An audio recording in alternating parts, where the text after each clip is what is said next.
palavras de Húrin e Morgoth. Depois da Ninehart, Arnoediad, a Batalha das Lágrimas Inumeráveis, os orcs tinham que recolher todos os corpos dos inimigos e todas suas armaduras a mano de Morgoth, e fizeram uma pilha no meio da planície de Anfangler.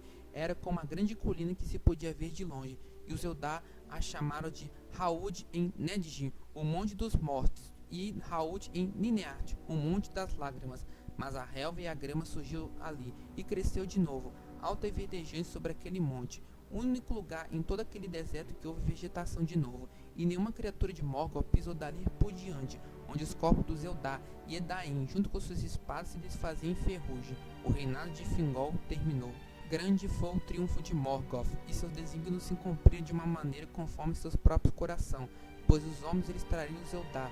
Desde aquele dia, os corações dos elfos se distanciaram dos homens, salvo os homens de Hador, Halet e Beor. O reinado de Fingol já não existe mais, e os filhos de Fëanor vagavam como folhas ao vento. Eles começaram a morar nas Ered Lindon com os Lyquend, os elfos verdes de Ossiriand. Sua força estava dispersa e sua liga despedaçada. Eles passaram a levar uma vida selvática. Em Bethril, pouco dos Haladin ainda habitava sob a proteção de suas matas, e Haldir e seus homens não retornaram. Em Hithlum nunca voltou da hoste do rei Fingol, e nem qualquer um dos homens de Hador, e nem qualquer notícia da batalha e do destino dos seus senhores. O passo do Cirion foi atravessado, e Tol Círio foi retomado por Morgoth, e suas terríveis torres foram construídas. Mas Morgoth enviou para lá os 10 tens que tinham servido, negando-lhes as ricas terras de Beleriand, que cobiçava, e os fechou em Hithlum e os proibiu que a deixassem. Tal foi a recompensa que lhes deu por trair Maedhros, pilhar e maltratar os idosos e as mulheres e as crianças do povo de Hador. Os remanescentes dos Eldar de Hithlum foram levados para as minas do norte, e lá trabalharam com servos, salvo alguns que o enganaram e escaparam para a selva e as montanhas. Agora, os orcs e os lobos andavam livremente por toda a Beleriand de norte, e eles chegavam cada vez mais ao longe, ao sul, alcançando até mesmo Nantaltren, a terra dos salgueiros, e as fronteiras de Ossiriand, e ninguém estava salvo no campo ou na mata. Dória e Nargothrond resistiam, e não foram descobertos, mas Morgoth lhe dava pouca atenção, ou porque sua hora ainda não havia chegado nos propósitos profundos de sua malícia. Porém, seu pensamento sempre voltava para Turgol. Assim, Húrin foi trazido diante de Morgoth, pois Morgoth sabia que Húrin era amigo de Turgol. Ele já tinha pisado em Gondolin e tentou intimidar com os olhos, mas Húrin ainda não se deixava intimidar e desafiou Morgoth. Então, Morgoth mandou acorrentá-lo e torturá-lo letalmente, mas depois de um tempo ofereceu a escolha de ir para onde quiser livremente ou de ter poder e dignidade como o maior dos capitães de Morgoth, contanto que revelasse onde Turgol tinha sua fortaleza e qualquer outra coisa que soubesse sobre os planos do rei. Mas Húrin, o resoluto, encarneceu dele, dizendo: "Cego tu és, Morgoth Baugli, e cego sempre serás, enxergando apenas as trevas. Não sabe o que é governo, o coração dos homens, e se soubesse, não poderia fornecê-los. Mas é tolo que aceita o que Morgoth oferece. Primeiro faz pagar o preço, e depois retira a promessa. Eu obteria apenas a morte se contasse o que perguntas." Morgoth riu e anunciou: "Ainda assim poderás me suplicar a morte como obsequio?" Então Morgoth levou Húrin à recém-erguida Ha'ud em Ninehart, e ainda tinha um odor de morte sobre ela, e Morgoth pôs Húrin no topo, e mandou olhar para o oeste, na direção de Hithlum, em pensar na esposa, no filho e nos demais parentes. "Pois habito em meu reino, e estão à minha mercê", declarou Morgoth. "Mercê não tens, mas não chegarás a Turgol por seu intermédio, pois ali não conhece os segredos dele", respondeu Húrin. Então a ira dominou Morgoth. "No entanto, posso chegar a ti e toda a tua maldita casa, e vos rompereis a minha vontade, mesmo que sejam todos feitos de aço." Morgoth ergueu uma espada comprida que lá estava, e quebrou diante dos olhos de Húrin, cujo rosto foi ferido por um estilhaço, mas não se esquivou. E Morgoth, estendendo o longo braço na direção de Dor-lómi, amaldiçoou Húrin, Morin e toda a sua descendência, dizendo: "Venha a sombra de meu pensamento há de jazer sobre eles.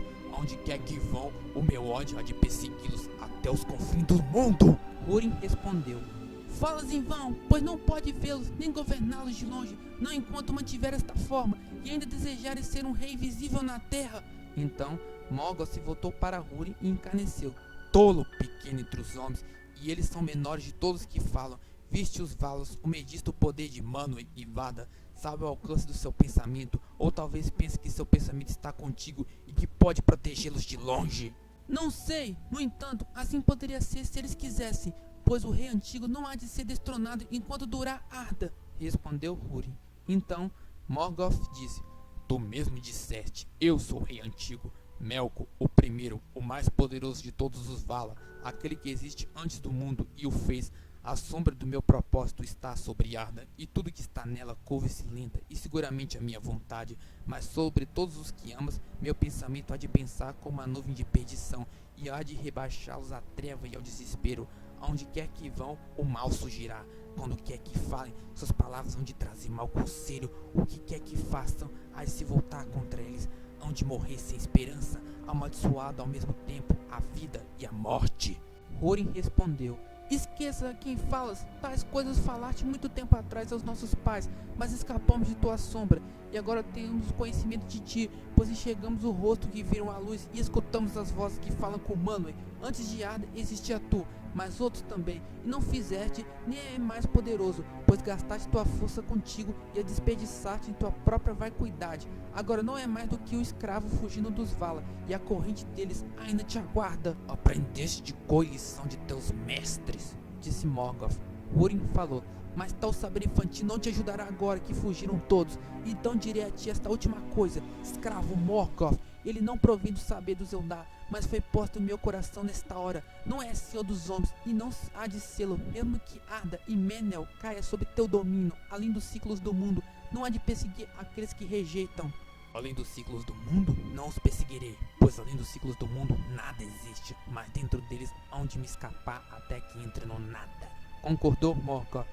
Mentes, rebateu Húrin. Morgoth disse: Há de vez e há de confessar que não minto. E levando Húrin de volta a Angband, sentou num assento de pedra nas alturas das Tangorodrim, de onde podia ver ao longe a terra de Hithlum a oeste e as terras de Beleriand ao sul. Ali foi atado pelo poder de Morgoth, de pé ao lado dele, amaldiçoou de novo e pôs seu poder sobre ele, para que não pudesse mexer-se do lugar nem morrer até que o liberasse. Então Morgoth disse: E contemplas as terras onde o mal e desespero hão de acometer os que me entregaste, pois ousaste encarnecer-me e puseste em dúvida o poder de Melkor, mestre do destino de Arda. Portanto, com meus olhos há de ver e com meus ouvidos há de ouvir, e nada te ficará oculto. E assim aconteceu, mas ninguém diz que Húrin pediu jamais de Morgoth misericórdia ou morte para si mesmo ou qualquer um de sua gente. Muitos elfos fugiram para os portos e buscaram refúgio detrás das muralhas de Círdan, e os marinheiros subiram e desciam a cota e atacavam o inimigo com rápidos desembarques. Mas no ano seguinte, 473 da primeira era, antes que o inverno chegasse, Morgoth mandou uma força através de Hithlum e Nevareth e desceram os rios Briton e Nenning e devastaram todas as falas e cintearam as muralhas de Brintobá e Eglaret, e mineiros e mestres do fogo eles trouxeram consigo e construíram grandes máquinas de guerra, e apesar da valentia da resistência, destruíram as muralhas no final. Os portos foram arruinados, e a torre de Barad-Nimrod derrubada, e a maior parte do povo de Círdan foi escravizada ou morta, mas alguns subiram a bordo dos seus navios e escaparam por mar. Entre eles estava Erenil Gil-galad, filho de Fingol. Esses remanescentes velejaram com Círdan para o sul, rumo à ilha de Bala, e fizeram refúgio para todos que pudessem chegar até lá, pois lá mantinham um posto nas fozes do Ciro, e ali muitos navios leves e rápidos ficaram escondidos nos riachos e nas águas onde os caniços eram tão densos quanto uma floresta. Essa foi a queda de Falas, que não é contada entre as grandes batalhas de Beleriand. E quando Turgol ouviu esse respeito, mandou de novo seus mensageiros às fozes do Ciro, e procurou a ajuda de Círdan, o armador. Turgol pediu que Círdan construísse 7 navios velozes, e eles velejaram para o oeste, para Amã, mas nenhuma notícia dele jamais voltou a Bala. Os marinheiros daquele navio muito sofreram no mar, e retornando afinal em desespero, afundando em uma grande tempestade à vista das costas da Terra-média. Mas um deles foi salvo por Humo, da ilha de Osse, e as ondas o levantaram e o lançaram na terra em Nevarest. Continua.